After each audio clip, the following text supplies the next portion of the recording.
इचलकरंजी महानगरपालिकेकडून वारसा हक्काने 18 कर्मचाऱ्यांची नियुक्ती। सर्व नूतन कर्मचाऱ्यांनी वरिष्ठांच्या आदेशानुसार प्रामाणिकपणे काम करावे। अतिरिक्त आयुक्त सुषमा शिंदे। इचलकरंजी महानगरपालिकेकडे काम करणाऱ्या सफाई कर्मचाऱ्यांना वारसा हक्क लागू आहे। या अनुषंगाने कार्यरत असणाऱ्या महानगरपालिका आरोग्य विभागाकडील सफाई कर्मचाऱ्यांनी स्वेच्छानिवृत्ती घेतली होती। या स्वेच्छानिवृत्ती घेतलेल्या कर्मचाऱ्यांच्या 18 पात्र वारसांना आज अतिरिक्त आयुक्त सुषमा शिंदे, उपायुक्त स्मृती पाटील, सहाय्यक आयुक्त विजय राजापुरे, कार्यालयीन अधिकारी प्रियंका बनसोडे यांच्या हस्ते नियुक्ती आदेश देण्यात आले आहेत।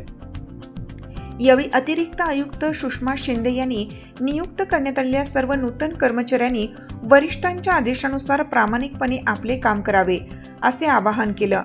या प्रसंगी महानगरपालिका कर्मचारी युनियनचे नौशाद जावळे, चंद्रकांत कोठावळे, संजय शेट्टे, रोहित रजपुते, प्रमोद कामत, दीपक खोत यांच्यासह सुनील शिंदे, राम कांबळे, अजय जाधव, संध्या आदवाने तसेच कर्मचाऱ्यांचे कुटुंबीय उपस्थित होते। नितीन प्रभाकर बनगे, माहिती व जनसंपर्क अधिकारी, इचलकरंजी महानगरपालिका। चालू घडामोडींचे अपडेट्स जाणून घेण्यासाठी आपल्या हिरकणी न्यूज चॅनलला सबस्क्राईब जरूर करा, लाईक करा, कमेंट करा आणि शेअर करा। बेल आयकॉनवर प्रेस करा आणि नोटिफिकेशन्स मिळवा।